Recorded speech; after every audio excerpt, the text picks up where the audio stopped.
بسم اللہ الرحمن الرحیم۔ خدا کرے میری عرض پاک پہ اترے وہ فصل گل، خدا کرے میری عرض پاک پہ اترے وہ فصل گل، جس سے اندیشہ زوال نہ ہو۔ السلام علیکم۔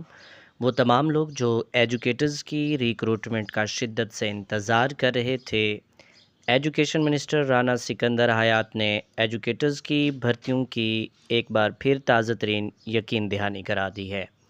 وہ تمام لوگ جو کہتے تھے کہ ایجوکیٹرز کی بھرتیاں نہیں ہوں گی وغیرہ وغیرہ، تو وہ سن لیں کہ ایجوکیشن منسٹر نے تازہ ترین اپڈیٹس شیئر کر دی ہیں۔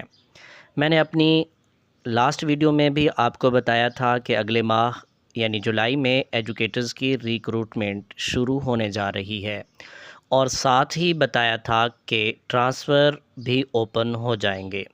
الحمدللہ میری دونوں خبریں سچ ثابت ہوئی ہیں۔ وزیر تعلیم کی تازہ ترین پوسٹ آپ سکرین پر دیکھ سکتے ہیں۔ اس پوسٹ کے مطابق ٹرانسفر پالیسی اسی ہفتے جاری کر دی جائے گی۔ جولائی کے پہلے ہفتے میں ٹرانسفر اوپن ہو جائیں گے۔ چند دنوں میں یہ پروسیجر مکمل کر لیا جائے گا، اور یہ پروسیجر مکمل ہونے کے بعد ریشنلائزیشن کا عمل سٹارٹ ہو جائے گا۔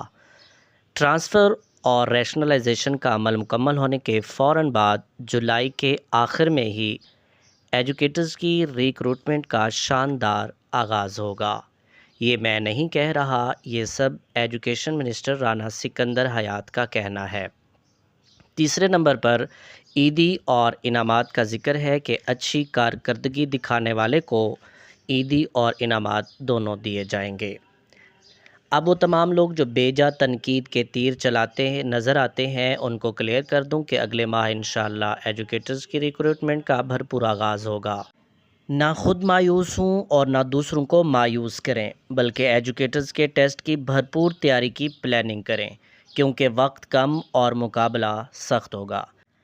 یاد رہے کہ یہ ریکروٹمنٹ NTS کے ذریعے کی جائے گی، جس کے لیے نئی ایجوکیٹرز پالیسی فائنل کر لی گئی ہے، جو بہت جلد منظر عام پر لائی جائے گی۔